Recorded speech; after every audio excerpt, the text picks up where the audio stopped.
Case నమోదు చేయాలని demand చేశారు. ఇక అందరూ గతంలో మీరు ఏమీ తక్కువ కాదు, మీరు దోచుకున్నదంతా ఇక తరతరాలు తరగని ఆస్తిని దోచుకున్నారు. ఇప్పుడు వీళ్ళు దోచుకుంటున్నారు, గతంలో మీరు దోచుకున్నదే. ఇప్పుడు ఏంటంటే ఈ పైన ఏంటంటే అన్నీ తెలుసు వీళ్ళకి. వీళ్ళు దోచుకున్నది వాళ్ళకి తెలుసు, వాళ్ళు దోచుకున్నది వీళ్ళకి తెలుసు. ఏదో ఒక డైలాగ్ ఉంటుంది కదా, బొక్కలో ఉన్న ఎలక్కి ఇంకొక ఎలక తెలిస్తే ఇంకొక ఎలక కనపడుతుందని. అట్లా ఉంటుంది ఈ పంచాయతీ అంతా. వీళ్ళు గతంలో 10 సంవత్సరాలు ఇష్టాచారం దోచుకుని ప్రజల్ని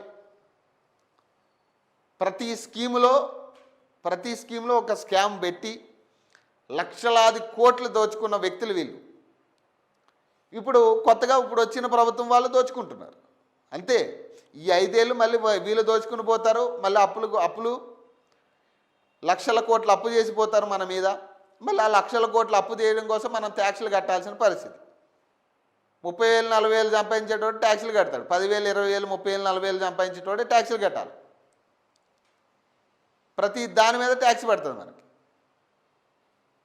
ఈ పైసలన్నీ దేనికి ఉపయోగపడ్డాయంటే ఆ ట్యాక్స్ పైసలన్నీ కూడా ఇదిగో ఇట్లా లక్షల కోట్లు సంపాదించుకుని వాళ్ళేమో బిఎండబ్ల్యూలు కార్లు, రకరకాల ఖరీదైన కార్లు విల్లాలు కొనుక్కుని ఇవి జాలం అన్నట్టు ఎక్కడెక్కడో ఫామ్ హౌస్లు కట్టుకుని వీటికి ఉపయోగపడతాయి మన ట్యాక్సులన్నీ వాళ్ళకి.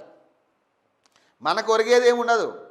మనం మళ్ళీ ఈ 5 సంవత్సరాల తర్వాత మళ్ళీ మన దినచర్య మనకే ఉంటుంది. ఇక రోజువారీ కష్టపడాలి, సంపాదించుకోవాలి, మళ్ళీ వచ్చిందల్లా ట్యాక్సులు కట్టుకోవాలి, మిత్తులు కట్టుకోవాలి, ఇవే ఉంటుంది మన పరిస్థితి.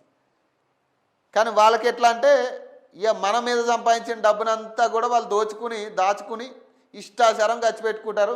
వచ్చినాడు ఏదో మళ్ళీ ఒక సిట్ విచారణ అని పెడతారు వాడి పేరు మీద. ఇక వాడు ఆ విచారణ జరుగుతూ ఉంటుంది. వీడిని పిలుస్తారు, బిర్యానీ పెట్టి వాడిని 4 క్వశ్చన్లు అడుగుతారు, మళ్ళీ పంపిస్తారు 1 గంట సేపు. ఇదే నడుస్తుంది. కేటీఆర్ని విచారించారు, కేసీఆర్ని విచారించడానికి పిలిచి ఆయన లేఖ రాసిండు. ఇప్పుడు హరీష్ రావును విచారించారు.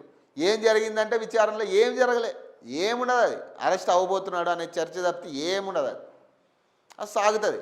ఇప్పుడు ఇది కూడా అంతే. బట్టి విక్రమార్క కమిషన్లు తీసుకుంటాం వాస్తవమే, కానీ ఎందుకు గత 10 సంవత్సరాలు మీరు దోచుకున్నారు, మేము దోచుకోవద్దా అనే కాడికి ఉంది. ఇప్పుడు ఎవడు ప్రజలకు పెట్టేటోళ్ళు లేడు.